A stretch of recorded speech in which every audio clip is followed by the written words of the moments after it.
Welcome to the 359. I'm Ben Fox Rubin. I'm Alfred Ng. And I'm Scott Stein. The much-hyped Magic Leap 1 augmented reality headset is finally slated to arrive this summer. According to tape demos, so that's not really much, this headset appears to provide more realistic AR images than a lot of the current consumer tech. But we still don't know a lot about price, power consumption, and haven't tested it ourselves. So, Scott, you know a lot about AR and VR. Mm-hmm. Is this something that we should be excited about or still pretty skeptical because we haven't really seen much about it? Well, definitely skeptical because we haven't seen much about it, but there aren't a lot of head-mounted, what they call mixed reality headsets. Microsoft HoloLens is really one of the only ones out there, along with Meta and a couple of other random players. So what this is trying for is something new. And in that sense, there are bound to be some growing pains, right? So I don't think any of this territory is as fleshed out as VR, which already is not selling particularly well. And this is, you've got AR on your phones, but this stuff wants to project it in 3 dimensions. They've revealed a few extra specs, like the fact that it has an NVIDIA Tegra X2 processor, if you follow chips. And this was the first on-camera demo that anyone had seen, but it looked not unlike what you've seen with Microsoft HoloLens, which has been out there for a while, something kind of ghostly and floating and appearing in your space. A lot of people thought that seemed pretty disappointing because you've seen a lot of videos and captures of things on your phone that already look like that. So, Alfred, would you spend something like $500? You just said spend, and would you? No. But like when you see videos of this, is this something that you think that you could get into? Not really. Like his comparison to the HoloLens made a lot of sense for me, and I tried on the HoloLens, and I really didn't like it that much. Like for me, I feel like it makes the most sense to just do something with your phone. At least when it comes with something like mixed reality. Like I feel like I'd rather just either have a full-on VR headset or just use my phone. Yeah. Next up, Apple and Microsoft both announced new hardware this week. Apple with a lightly updated MacBook Pro and Microsoft with the all-new 10-inch Surface Go tablet. For anybody paying attention, these two reveals seem to reinforce the narrative that Apple has become a little bit too bland with its hardware updates and Microsoft a little bit more innovative and daring. Would you guys agree? Okay, I don't see how it's innovative and daring on Microsoft's end if they kind of just made a smaller version. It's a smaller version of what's already out there. But I would say it's more like the thing that I would want in the sense that I've wanted an iPad to finally be a full computer for a while, and I don't want to have to also carry around a MacBook. And these changes that the MacBook Pro introduced, none of them are the things I was dreaming of. But maybe if you're a pro user, you want a True Tone or a quieter keyboard. It's not necessarily a more reliable keyboard, which is the thing people were complaining about. And there is actually a repair program now to address that those keys have been failing. So no new keyboard design really, and nothing to address the lower end area. Am I hearing you guys correctly that you don't want to give Microsoft any credit for trying something a little bit different? I will say this. I was excited about the Surface Go in the sense that they finally made a cheaper model and a cheaper version for people that didn't want to shell out for the Surface Pro tablet or anything like that. But I didn't like the fact that you still had to buy the keyboard and the stylus separately, which is like an additional $150. It brings you into this $700. It's like, here's this cheaper version. Psych, you got to pay more for what you actually want. Speaking of getting credit for things, Elon Musk jumped into action to try helping the soccer team stuck in a cave in Thailand, offering a mini submarine. The head of the rescue mission deemed the sub technologically sophisticated, but, quote, not practical. Good for him for trying, though. Yeah. It's like when someone gives you a gift for your birthday that's like this weird, little robot thing. And weird mini sub. I'm going to put that off in the corner. I also tried, and nobody's calling me a hero, so I don't really understand why. Nobody's saying good on me for trying. I sent my thoughts and prayers to them, so I don't understand why I'm not getting all the credit for helping save them. They'll always have that interesting mini sub. Yes. So that's out there. Thanks for the trash. If you want to read more about these stories, check us out on CNET. I'm Ben Fox Rubin. I'm Alfred Ng. I'm Scott Stein. Thanks for listening.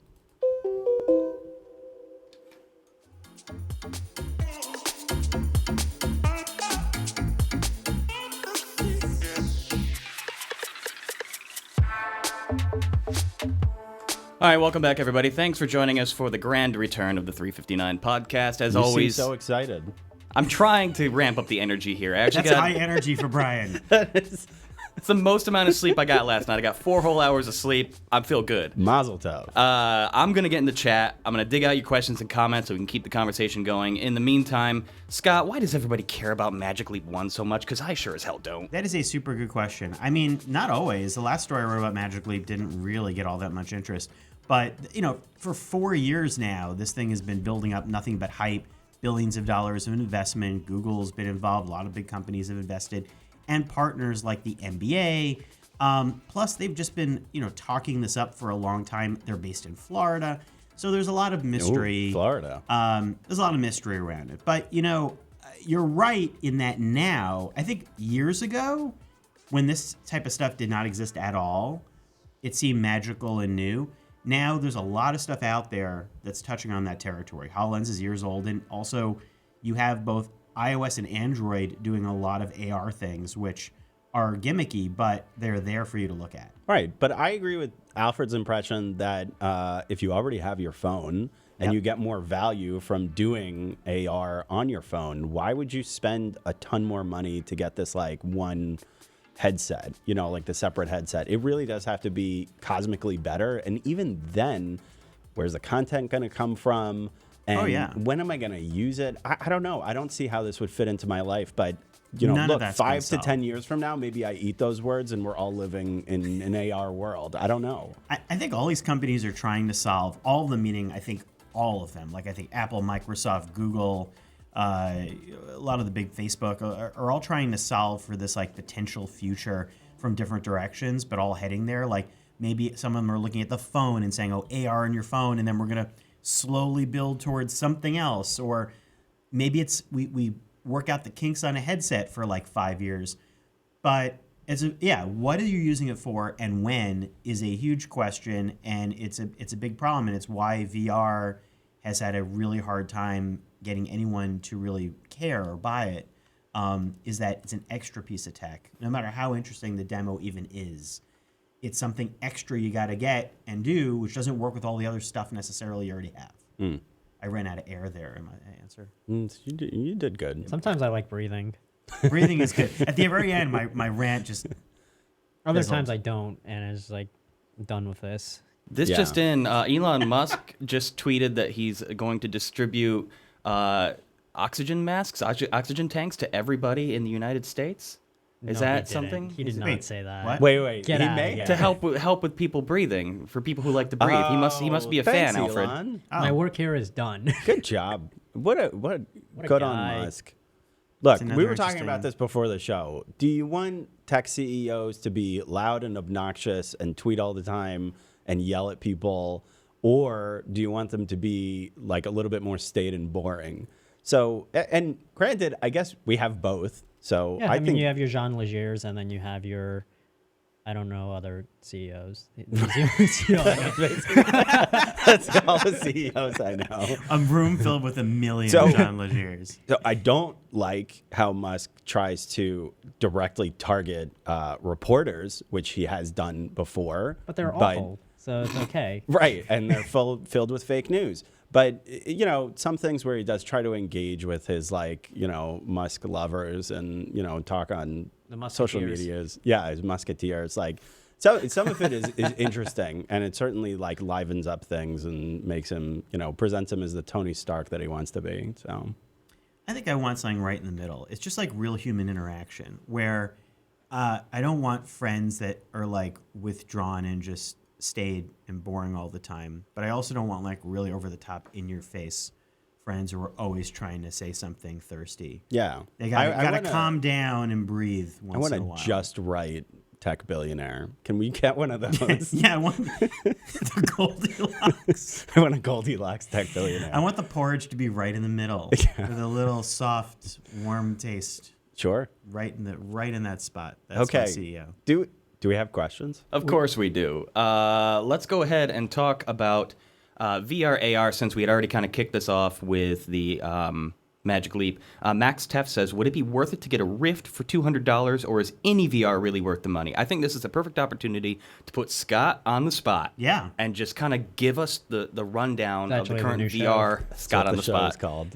We just created Scott on the spot. What's 359 now on CNET. I What's love the that current idea. the current layout of the market with VR? Where are people going to put their money best if they're interested in VR, which in itself Great. is still very niche? Great question. I think of VR like a toy, right? So, a game system or a toy or a thing that you say if you get like enough use out of it, it justifies the purchase. Like, I mean, I had a Nintendo GameCube a long time ago. Like, if I had 10, I still do. Yeah, like so I'd have lost Alfred, it. you want to go play Melee? Yes. I'm with you. I'll see you later. So that's the thing is like I had this like rule of in my mind, this rule of like if there were 10 great games, then I could justify the hardware purchase depending on like it's the math of like the cost of the individual titles per the hardware. It's the razor and blade thing. So I think VR is like that where at $200, you could see a handful of great games that you would get. Yeah, it's worth it. I mean, you want to try it out. Just know that it's not the final step. It's going to get overshadowed by other stuff. In the PC side of things, I don't think it's going to get overshadowed that soon. A lot of the stuff that Oculus is doing is mobile. Like the next step beyond Go is a full 6 Degree of Freedom Santa Cruz headset that I got to try. That's not going to be PC based. So I love the touch controller. So if you're talking about if it's being packaged with those touch controllers in the Rift, I love the Oculus App Store. I don't love all the Oculus apps, but it's kind of the best software out there and the best packaging of the software. So you like Just the content? keep your expectations in check. So you like the Rift content more, like their library of stuff, Yeah. more than the PlayStation? I do because I feel that Sony has done a pretty good job. I think for their unique first-party apps, the PlayStation assortment is not as good as their regular PS4 games are. Like the PS4 games are awesome. I don't think the same attention has been paid to PSVR for reasons that it's probably not as worthwhile. There are good ports, but also I don't like the fact that you have to get a Pro to really get the most out of it. And PSVR as a graphic experience, it was all about value and price. Now, it's great if you don't have a PC, but if you have a PC and for the price that the Rift is dropping to, I think you're probably better off getting that. Not wild that Facebook has Oculus, truthfully. I just feel like in the end I wanted that to be its own platform aside from that because I feel like there's a lot of social ambitions that I don't really know where all that's going. It's okay. I mean, plus the last generation of Oculus social updates aren't even hitting Rift. They're skipping it. So is that going to be left in the dust? That's my long answer. So it is like in a weird territory because Facebook is not really like a PC company. They're a mobile company. So use it for now. Get it on sale. Just don't, next year. What I'm basically saying is don't yell at me in a year if like this all just like disappears. But it could. I feel like VR is in a kind of a strange place right now. Scott, it's YouTube. They're going to yell at you. Of course, yell at me. But I really love the Rift. I think the Rift touch controllers are the best VR controllers, absolutely, that are out there. Until Knuckles. People were going, Knuckles! From Sonic. Knuckles, yeah, exactly. Sonic and Featuring Knuckles. Knuckles from Sonic. The Steam, Vive and Valve's upcoming hand motion controllers, which I've never used, those are promising. I'm just not wild about the Steam VR landscape quite as much. I think it definitely offers a tremendous breadth of stuff, but you have to hunt around for things a little more. I like the video game console package of apps that you get on. Good. Oculus. Let's. Sorry, that was a long answer. No. Boy. You know a lot about this stuff, but let's get to the next question. Okay, so let's jump in. Hang on. I can't tell what the hell I'm doing anymore. Okay, let's talk about these surnames. So we've got the Surface Go. Then there was the Oculus Go before. We have Pokemon Go, Android Go, Amazon Go, Surface Go. GoDaddy. Go. Thank you, Srinjoy, for pointing out that GoDaddy was always the OG. What the hell is with this naming convention going on these days? God, Why go does everybody places. want you to People got leave? places to go. It's just easy. And remember the Doug Liman movie, Go? No. Wow, deep cut, Scott. Yeah, this is a very deep cut. I mean, that goes all the way back.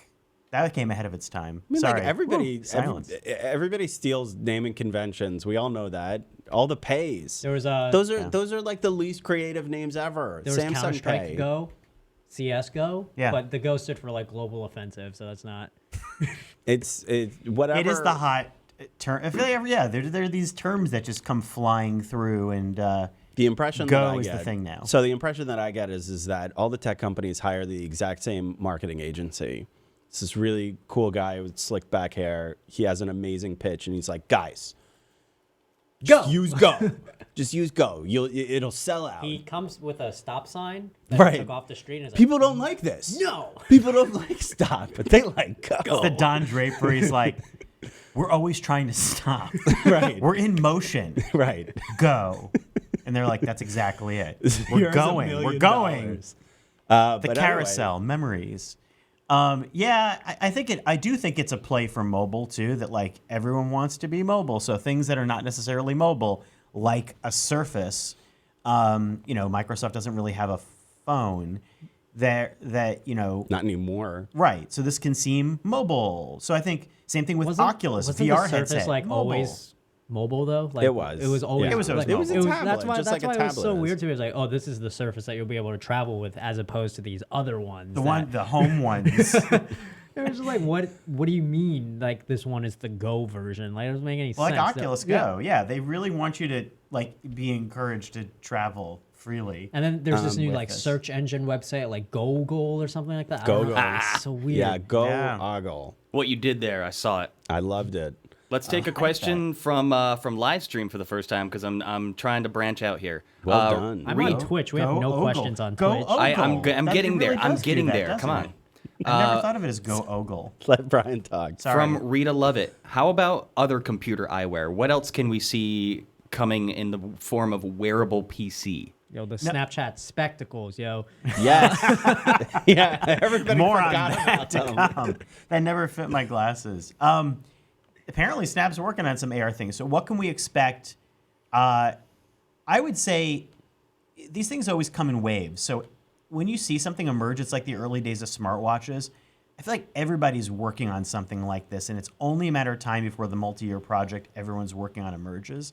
That's just it's just a gut feeling I have based on nothing really, but the rumors of Apple having an AR headset. Google has dabbled in this before with Google Glass, but now with their continuing movement in AR, could they eventually get back in this or partner with a company? Totally likely. Samsung, who they have ambitions in every electronic space and like to create showpieces, especially, and also developing screens and OLED in interesting ways. That seems tailor-made for them at some point. Did you mention Apple yet? Because I feel like at the front. Apple is. I mentioned okay. Apple at the front, yeah. And, Right. and Shara had written that story about the reports of a 2020 headset. Apple is really building a lot of its AR kit stuff to really build from the inside out. I wrote about that for CNET. A lot of the tools that you would need in a headset, like multiplayer, object recognition, things like that. So I think that and Microsoft's supposed to have a new version of HoloLens. And Microsoft is still pursuing headset-like things with their VR for PCs. In a lot of ways, those camera-equipped 6 Degree of Freedom headsets that are out there from partners are using HoloLens-like tech, and they're supposed to eventually blend. There are also a lot of random players, like Meta is a maker of another headset that's been out there, and they could develop something. We also might start seeing a lot of sorry, it's a long answer. That's what Scott does. You want to hear more? But also, you start seeing things you stick your phone into. I saw Alfred's rictus of tech death. Let's Cheap okay. things you stick your phone into. There's gonna be the equivalent of those things you see those VR headsets at Target. All right, I'm gonna force you into a lightning round. Let's do lightning round questions and then call it a day. Okay, let's talk about the old Muskegee Seaman real quick. Matthew Datcher wants to know, was the mini sub just a publicity stunt? And following up for that, will Musk be able to actually fix Flint?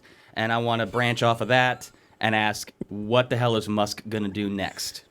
I don't think that it was a publicity stunt. I mean, a lot of people like to call him out on that. It's like, oh, he just wanted publicity and was riding on the coattails of, this whole thing with the soccer team in Thailand.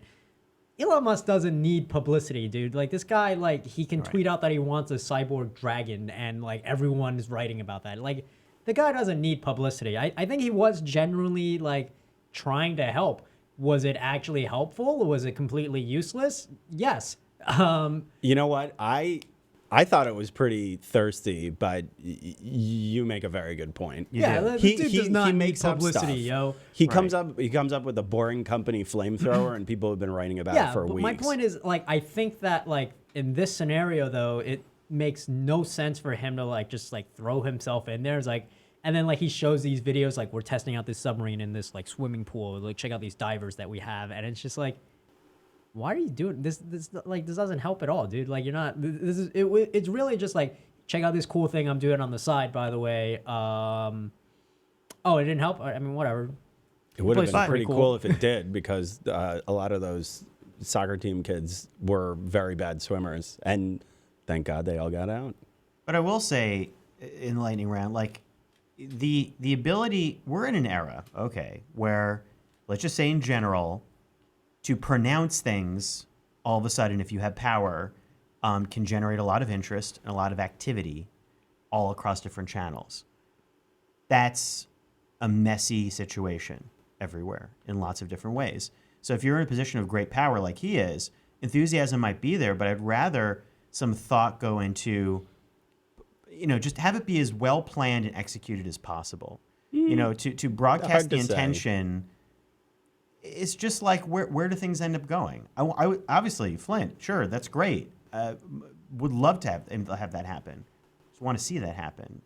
Wait. This is your lightning round answer? Yeah. All right. We're going to the next question. It's the slowest. Are we answering 3?